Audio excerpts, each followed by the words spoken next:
कबे ते निचवा गर्मी दूर सारे निचवा बैठ के का झांकत रहे। हम हवा लेते रहे भैया। अच्छा सारे गर्मी ज्यादा पड़ती है तू अब हवा ले ला गया।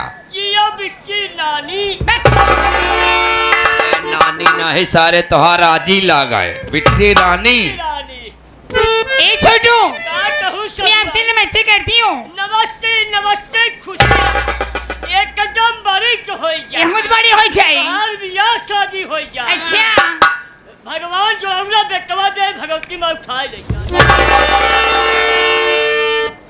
करे नटवा 1.5 फुट का हजा गाड़े हम कहाँ मरी गाड़ो तक तक पेरगोई नहीं हयाम भगवती गाड़ो करे हम देखाई में छोट ही का कर लेबे त काली मिर्च चटनी की छोट मेरी जान।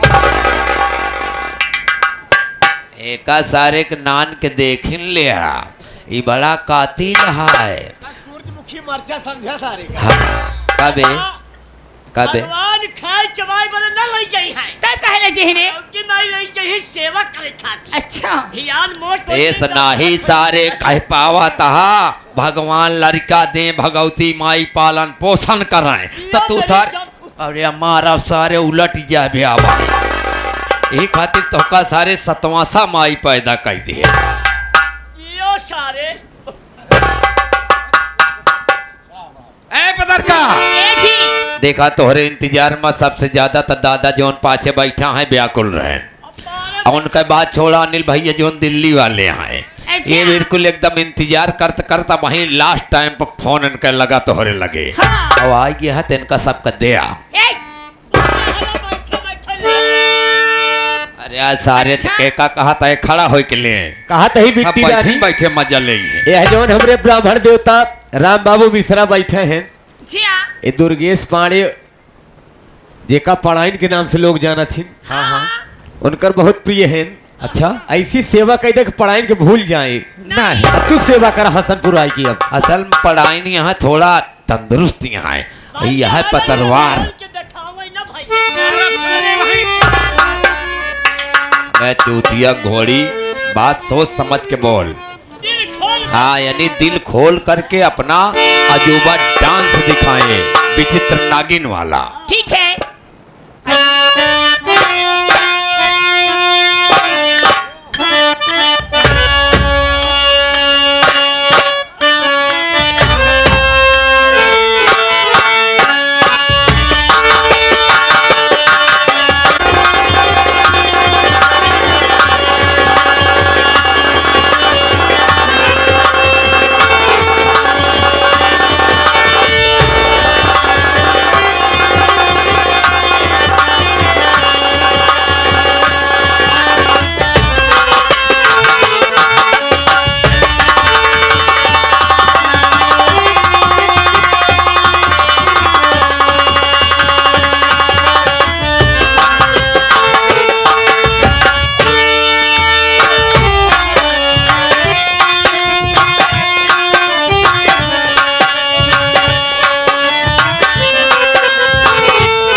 वही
वही